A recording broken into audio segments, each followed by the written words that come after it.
For generations now, college basketball and its ever-enchanting championship tournament has been a star maker. From Wilt Chamberlain to Patrick Ewing to Steph Curry, countless basketball icons have become household names during their time in the NCAA. Of all those eventual superstars, however, none of them enraptured college basketball fans and commanded the nation's attention quite like Jimmer Fredette. And although he never achieved a fraction of the professional success of those other names, the sweet-shooting guard from Brigham Young University nevertheless remains a basketball icon thanks to his phenomenal senior season. A glow-up that turned him into a genuine cultural sensation and fueled one of the most compelling March Madness runs in recent history.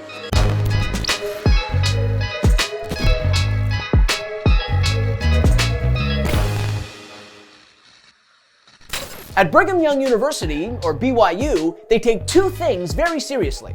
The principles of the Church of Latter-day Saints, which form the bedrock of the Utah institution, and basketball. They've been hooping at BYU since the early 1900s, and over the last century plus, despite a relatively narrow recruitment pool that privileges LDS church members, BYU has enjoyed considerable success on the court. Among D1 programs, the Cougars rank in the top 20 all-time in wins, and they've made it to the NCAA tournament 30 times.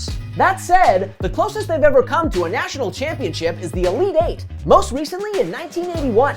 A run that saw National Player of the Year and future NBA All-Star Danny Ainge author one of the most iconic moments in tournament history. And there are 8 seconds to go. Ainge against Paxson. 5 seconds. Inside. Ainge scores with 2 seconds. 1 second on the clock. It is all over. It is all over. Again though, the Cougars didn't even make it to the Final Four that year. And in the more than 4 decades since, BYU has only reinforced its reputation as a perennial also-ran, a team that's often good, but never good enough. However, back in 2011, exactly 30 years after Ainge hit that game winner, that elusive first national championship seemed like a distinct possibility. And that was thanks to Jimmer Fredette. A basketball prodigy with uncanny shooting ability and a rather unusual nickname, Fredette dazzled as a boy and then as a teenager in upstate New York. In fact, Jimmer finished his 4-year run at Glen Falls High as one of the highest scoring players in New York high school history. Yet, the 6'2" sensation was largely overlooked by college basketball's marquee programs. In the end, just like his sister, Fredette decided to attend BYU, a school that aligned with his faith, to be sure, but also just made him the best offer. And, well, it was a match made in heaven. As a freshman, a true freshman, Fredette played in all 35 games for BYU in 2007-2008 and was the team's 5th leading scorer. As a sophomore, he became a full-time starter and earned his first all-conference honor. And as a junior, he blossomed into a legit NBA prospect, finishing 7th in the nation in points per game and leading BYU to their first NCAA tournament win in almost 20 years. Had he decided to turn pro then and there, Fredette likely would have been a late first-round pick in the 2010 NBA draft. You know, you're on track to be the winningest basketball player in the history of BYU. But you got to do one thing. What's that? You got to come back and play.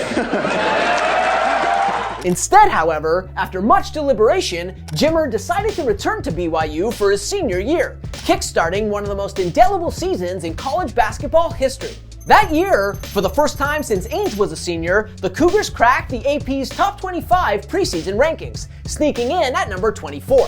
And Fredette wasted no time not just validating the hype, but single-handedly pushing BYU into the best of the best conversation. In BYU's season opener, Fredette dropped a game-high 24 points to lead the Cougars to a commanding victory over Fresno State.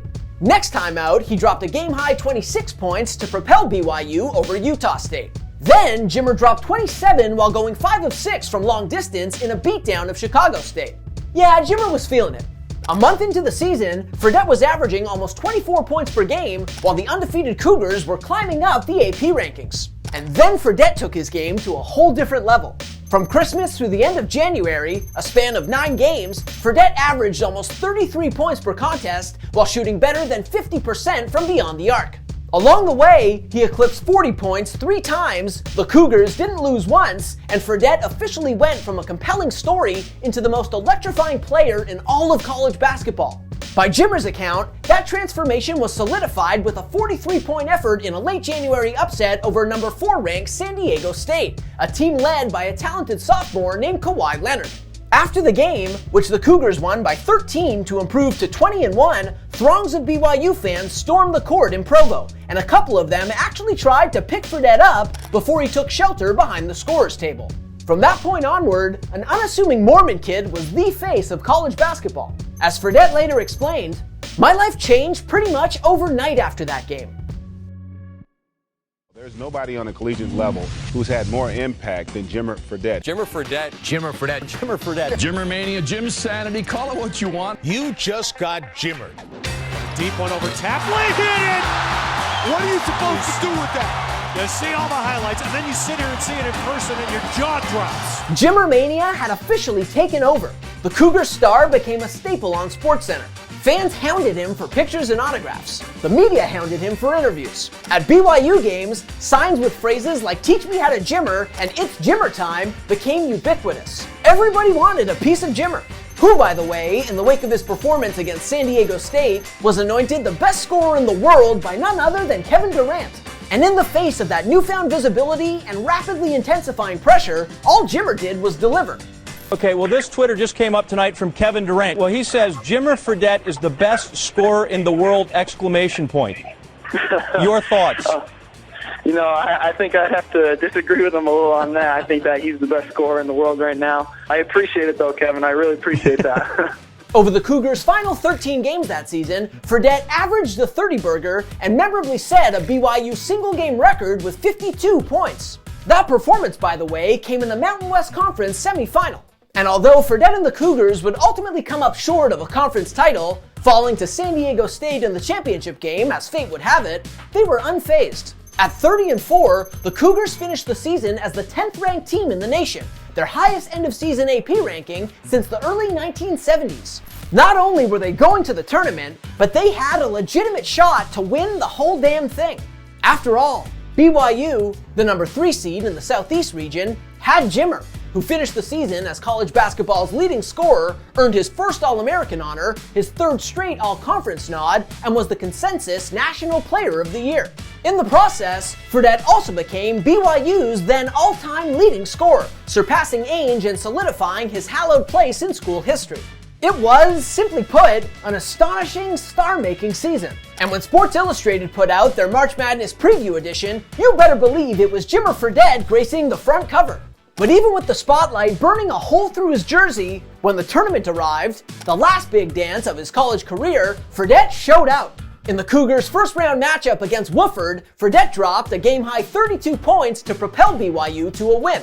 It wasn't the most convincing victory ever, though, and BYU would ostensibly have even less margin for error in the second round. In the round of 32, the Cougars drew Gonzaga, a tournament fixture making their 13th consecutive trip to the big dance. As it happens, it marked just the second matchup ever between BYU and Gonzaga. And in their previous encounter, in December of 1949, the Bulldogs got the win. Almost 62 years later, though, BYU exacted its revenge.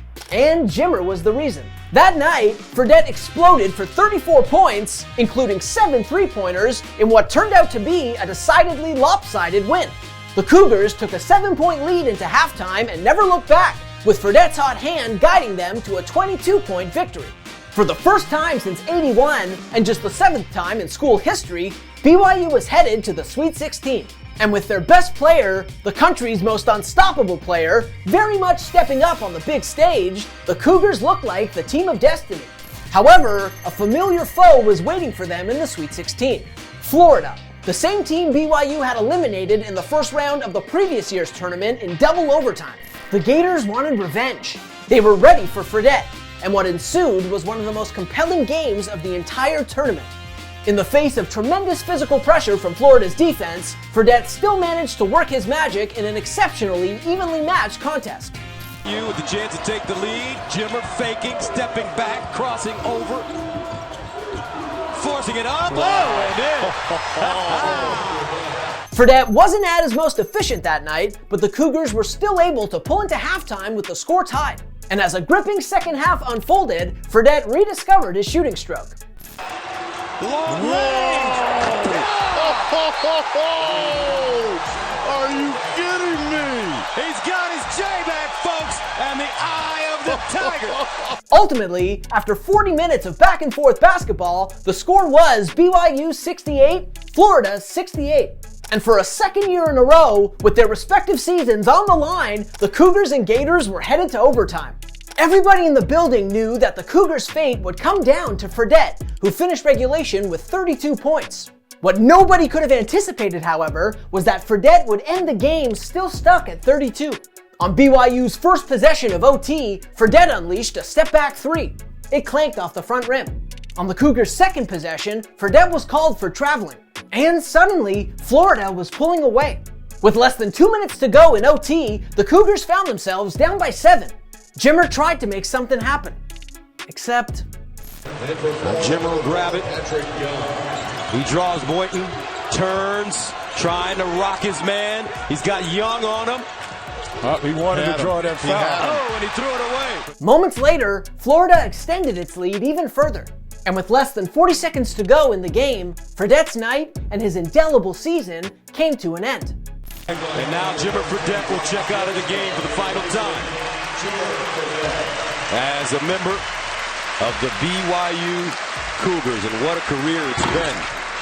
All told, Fredette finished with 32 points on 38% shooting in the Cougars' 83-74 loss, a defeat that extended BYU's Elite Eight drought to 30 years. Still, while the Cougars season ended with an all-too-familiar heartbreak, Fredette's brilliance all year long, including in BYU's 3 tournament games, remains one of the most captivating and enduring storylines in recent NCAA history. Across their 3 tournament contests, Fredette averaged almost 33 points per game and still shot 33% from downtown despite going just 3 for 15 against Florida. For the season, Fredette averaged 28.9 points per game, the 5th highest single-season mark in D1 basketball this century. Ultimately, Fredette's tour de force season not only secured his place in the annals of college basketball, but it also cemented him as a first-round NBA draft pick in 2011. In fact, 3 months after BYU's loss to Florida, Fredette was a lottery pick, going 10th overall to the Milwaukee Bucks, who promptly flipped him to the Sacramento Kings. And although his NBA career unquestionably left something to be desired, Fredette's mark on basketball history was made well before he ever stepped onto the court for Sacramento. Because whether you're a diehard NCAA fan or just a casual who drops in every March to fill out a bracket, you can never forget Jimmer Fredette, the sweet-shooting Mormon sensation. Thanks for watching. If you like this video and want to see more content like this, hit that subscribe button.